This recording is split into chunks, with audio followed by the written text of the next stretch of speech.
ఇంకొక చిన్న మంచి మాట ఏంటంటే, వయసంటూ వచ్చాక గొప్ప వ్యక్తివి కాలేకపోయినా పర్వాలేదు, కానీ కన్నవాళ్ళకు మాత్రం భారము కాకూడదు.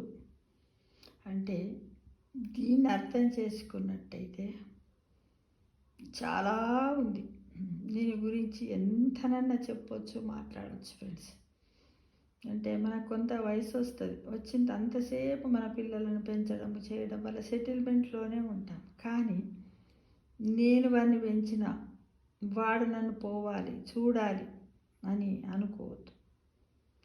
వాళ్ళకు మనం భారం కావద్దు. ఎందుకంటే వాళ్ళని చదివించాము, చేశాము, విద్య అనే ధనాన్ని ఇచ్చాము. వాడు ఎప్పుడన్నా రాని, ఎప్పుడన్నా పలకరించని, ఏమన్నా చెయ్యని, మనకు చేతనైనంత వరకు మన కాళ్ళ మీద మనమే నిలబడుతూ నలుగురికి మార్గదర్శకత్వంగా ఉంటూ వాడికి అడిగినప్పుడే సలహాలు ఇవ్వాలి. అడగకుండా సలహాలు ఇవ్వకుండా మన సెల్ఫ్ రెస్పెక్ట్ను కాపాడుకుంటూ పూర్తిగా మనకి ఎలాంటి వసతులు లేక మనలో శక్తి క్షీణించినప్పుడు మాత్రమే వాళ్ళ దగ్గరికి పోవడానికి ప్రయత్నించండి ఫ్రెండ్స్.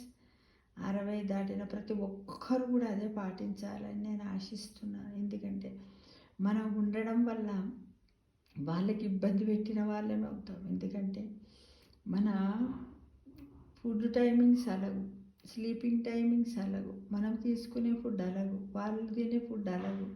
వాళ్ళకు ఒక భారంలాగా, వాళ్ళకి ఏంటిదంటే వాళ్ళకు ఒక స్వేచ్ఛ అనేది లేకుండా వాళ్ళు ఫీల్ అవుతారు. కాబట్టి వాళ్ళకి ఎంత దూరంగా ఉంటే అంత మంచిది ఫ్రెండ్స్. అప్పుడప్పుడు చుట్టాల్లో పోయిరండి, వాళ్ళని రమ్మనండి, మీరు పోండి, కానీ వాళ్ళ దగ్గరనే ఉండి వాళ్ళని వేధించుకు తినొద్దని నేను మీ అందరిని ఆశిస్తున్నా.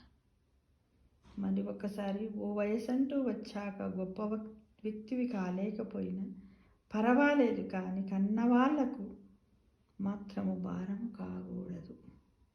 మనకని పెంచాం కదా, కాబట్టి వాళ్ళకు మనం భారం కాకుండా సాధ్యమైనంత వరకు మన కాన్ఫిడెన్స్ని మనం పెంచుకుంటూ, మన పనులు మనం చేసుకుంటూ, మనకు ఉన్నటువంటి అవయవ అన్నీ అలసిపోతాయి, వాటితో ఎన్నో నొప్పులు వచ్చినా సరే వాళ్ళకి చెప్పొద్దు. వాళ్ళతో మాట్లాడినప్పుడు నవ్వుకుంటూ మాట్లాడి వాళ్ళకి చక్కటి మనశ్శాంతినిచ్చి వాళ్ళ నుండి ప్రేమను పొందుదామా మిత్రమా.